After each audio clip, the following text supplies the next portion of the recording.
Hey guys, this is Pedro back with another interview, this time covering VCT Pacific Stage 2 for playoffs. My guest at this time is Crws of Talon Esports, this time finishing off their matchup against Nongshim RedForce, winning 2-1, so let's move on to the next round in the upper bracket. And so, Crws, job well done on the victory. It was another encounter with Nongshim, specifically in playoffs, so and it was another a tough task, but you guys were able to get it done. How was this a match from your point of view, and how does it differ or compare to the past encounters so far this year? I think they adopted a new style. RB kind of changed the team a lot, and I think it's a really good adjustment they made. They played really disciplined and they play a lot together, and they start adopting a slower play style. So it's harder to deal with, for sure. And I think they have like a deeper playbook. Most definitely, and it definitely showed us specifically on Crws, in which obviously like that map could have gone either way, and fortunate that you guys were able to pull through on overtime. You guys had to suffer a lot to get to the finish line. Exactly how difficult was it for you guys to close out that map, especially at the very end where you guys were in a good lead, and then Nongshim came back to get to overtime. Well, obviously you guys forced overtime, but it kind of looked like they were going to close the map, and then multiple rounds of overtime, and then winning that. So how was that time frame, and how were you guys were able to outlast them? First of all, on defense, we strung like 6 rounds in a row. We should have closed it out like easily, 5 rounds. But then that 6th round that we lost was um a play where we shouldn't have lost. It was a 1v2 clutch, and then they won. And then that caused us to play a bit more rigid, and it puts a lot of pressure on the team. Momentum shifts. They strung like 2, 3 rounds. Now it's harder. Normally, we're really used to playing slow. We're really used to playing against a team that pace, but then it's just the pressure and the momentum that got to us that caused them to reach 12 first. I think when we are not under pressure, or we're in like a good state, we should be able to close the series out way earlier compared to what actually happened in the game. As you can see, in overtime, we never lost a single defensive round because that's actually like our best half, but it didn't really show after like that 1v2 mishap, and it caused like the momentum to shift. I mean, obviously, like it'd be fair to say that this map wouldn't be finished without the contribution of Primy stepping up, and then also for yourself specifically on that like Ode and 4K, and also like another round in which that kind of stood out as well. I mean, two-part question: how crucial was Primy's contribution to the very end there, and also like, did you like what went wrong? What went right for you on using the Ode, and then just having to step up in those critical moments in overtime?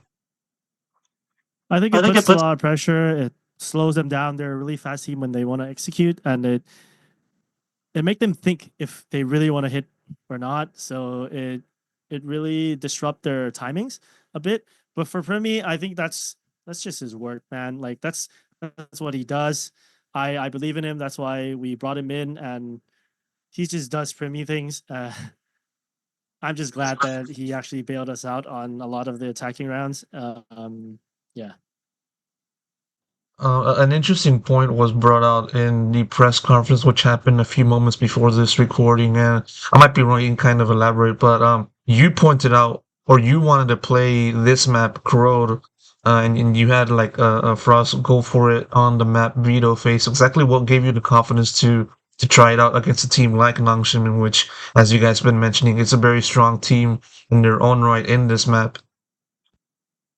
I just think that we could we could beat them on this map, judging from their comp, and I'm confident in my game plan that I could do it compared to every other map where it's gonna be a bit tougher and they're gonna prepare for it. I'm pretty sure they didn't really have like a set preparation for Corrode. They were probably expecting it to go last because they're pretty confident, but they didn't expect us to pick it early. So that's the surprise I thought we could have made and close it out easily. But yeah, they played a really good game. They're really solid. Their defense was pretty solid, even though they don't have a real true sentinel. So props to them. Yeah. I mean, as I mentioned in the beginning of this conversation, this is like the fourth time in which you guys faced off against Nongshim, I believe, so far overall. I think this is the third time in playoffs, specifically going back to kickoff, stage one and stage two, and all of them has been victories for for your team.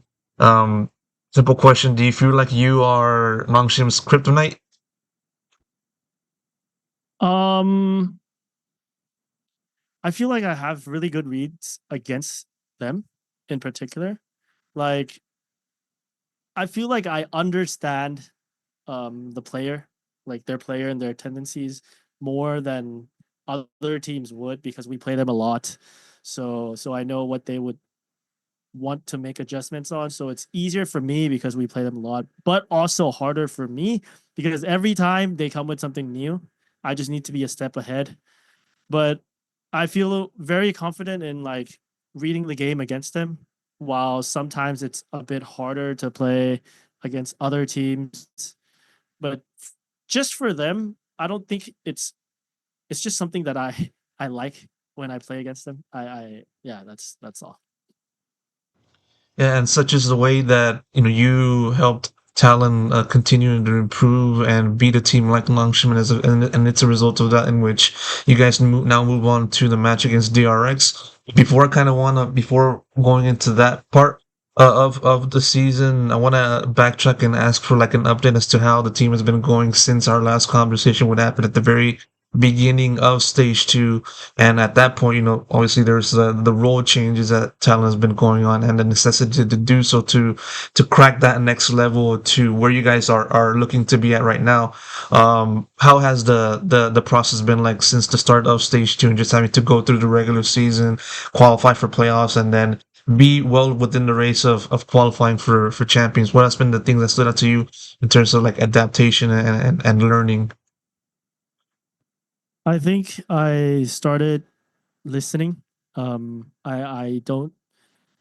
I'm not trying to be the rule. I'm trying to give as much freedom as possible for the kids because they're young. They really want to fight. They have a style they prefer. I don't want to be pushing them to a style that they are not comfortable with as of now. So I try to listen. I try to be more lenient. We had like a conversation where I was a bit too rough on them, and then they asked me if I could be a little bit softer. And after that, I think things changed. They really appreciate the fact that I was easier on them, and they're working really hard. So and it's to their strength, so it's faster for them to improve, and that is probably where this momentum gaining team came from.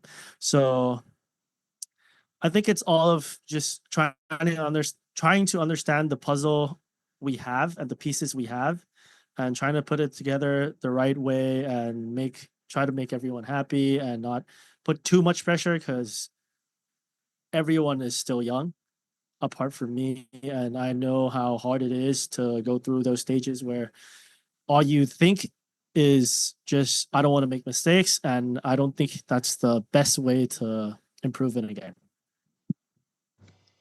You mentioned about the identity of the team and the playstyle that you guys that the rest of the other members of the squad would like to be in. How do you describe the playstyle that you guys are in right now with what you said and your perspective on how the team has been evolving so far this stage?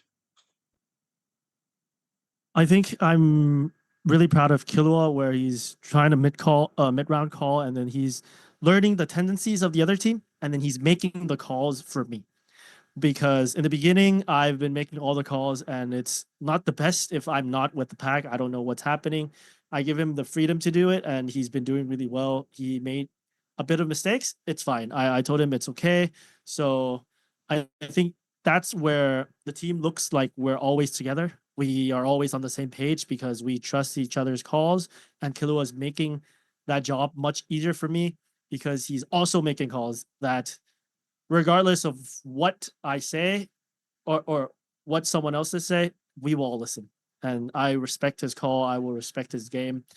And we learn together as a team, and we try to fix things after and not like make it hard on anybody. So that's probably how the team is looking. The play style is probably more like playing together, trying to be as packed as a group as much as possible. Sometimes we kind of goof around and then lose a bunch of advantage because they're kids, but I try to not get them overwhelmed by like the pressure that you can't do that because this is how we're gonna live and die on the sword. That's how we were brought up. So let's just play to our strengths. Of course, and hopefully, this good form can continue into the next match against DRX. I'd like to talk to you more, but I'm getting those pings to wrap up, so I'm gonna have to do exactly that. Crws, thank you so much for the interview again, and best of luck for the future. Thank you very much. Thank you.